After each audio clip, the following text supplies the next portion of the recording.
Hello everyone, so I am back with another demonstration for you, this time some impressionistic daisies in soft pastels. There's my supply list that I used. I used my regular favorite UArt 400 grit sanded paper. Different brands of soft pastels I normally use and probably used for this project. Unison, Richeson Hand-Rolled are some of my favorites. Probably a couple Terry Ludwigs, maybe some Great American. Those are my current favorites, but really you can use whatever you have on hand.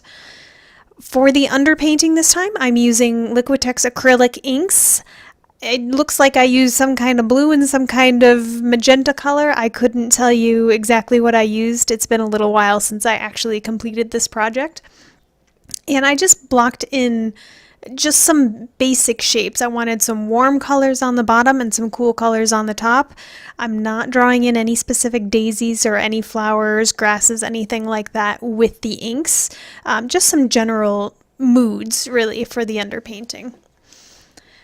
I decided to start with the sky. When that was dry, of course, I came back on top with my soft pastels. And I'm just using various blues and different light colors. I think I used some pinks and some yellows on top of the blues just to give it a little interest. To block in the daisies themselves, I'm just putting where I want the centers of the flowers first. And I like to start with my dark colors when I'm working with pastels and move on towards lighter colors. It's always a little easier with pastels to make things lighter. It's a little harder to get them to go from light to dark. So I think I used just a few different colorful darks that I had, probably a dark purple, dark blue, and then like this rusty color, and then moved on to oranges and yellows. Sorry, I can't tell you specific colors that I used because none of these pastels are labeled with actual colors. So just use whatever you have on hand. The specific color doesn't really matter. And once I have the general centers of the daisies blocked in, I try to get the general idea of the grasses behind it. So I used a couple cool darks, blue-greens mostly it looks like. And then I rub that in with a piece of foam pipe insulation, which you can just find at your hardware store. And that's just really to save my fingers from being mutilated by the sanded paper and also to give it a nice soft fuzzy look. Now when I start with the daisies, I don't want to jump into the color that the daisies actually are. They're white in my photo. If I use just plain white, it's going to be kind of boring, honestly. So first I laid in like a dark or medium value purplish blue, and then what I'll do is come on top with some lighter interesting colors that is not pure white. I think it's like a very light yellow or a pale orange, and I'm putting that directly over the blue that I already have down. I'm not trying to mix it together. I'm actually using like the short end of the pastel to kind of skip it around on the sanded paper and give it a little more interest. You can still see the blue underneath the lighter colors that I've put on top. You don't have to do it this way exactly. I'm just going for a little more of a looser feel.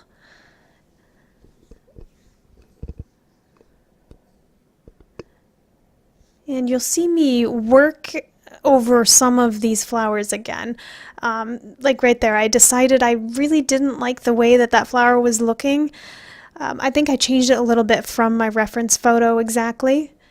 And it's so easy to do that with pastels. If you don't like something that you have down, take a nice stiff paintbrush and just rub it off.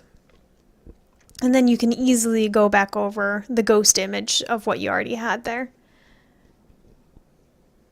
If you're not using sanded paper, that's probably going to be a little more difficult to do. You could always use a workable fixative, which I don't normally use too much because honestly they smell pretty bad, and I usually work indoors, so I'm not a fan of that. But you can use that if you're not working on sanded paper, or even if you are, to give yourself a little more tooth to rework an area. But if you're going to be using a paintbrush to knock off any of the pastel that's on your paper, please wear a dust mask when doing so. You don't want to breathe in any of that pastel dust if you can help it.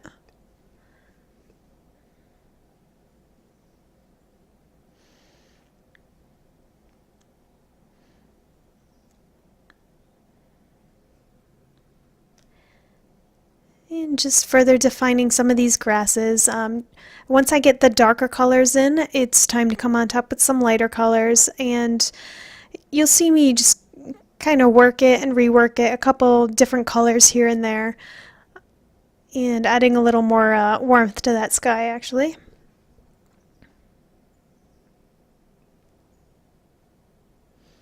And really, the sky wasn't even in the reference photo. This was actually a potted plant that I took a photo of.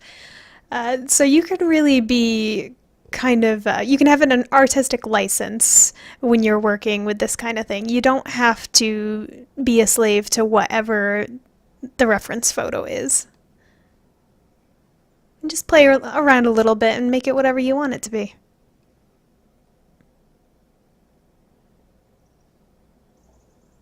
And I am just trying to keep this looser, so I'm not trying to draw in individual grasses. I'm not trying to copy exactly what the photo has. I'm just having fun with it. Still don't like that flower apparently. I'm gonna rework that again.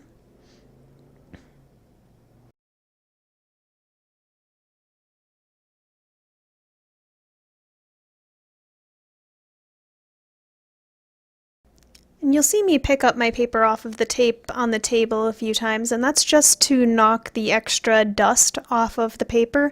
I don't want to blow that dust into the air because, again, I would not like to breathe that in.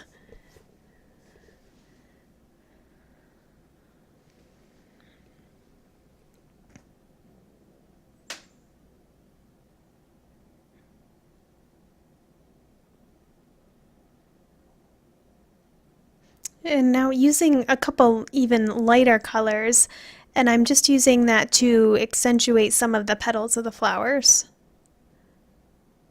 Just give it a little more pop.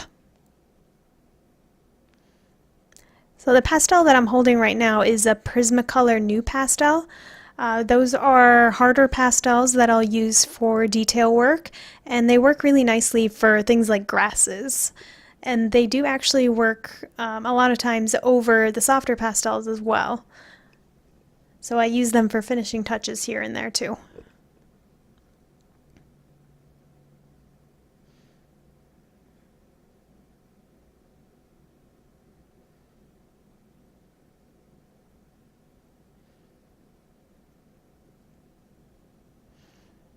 And here is the finished piece.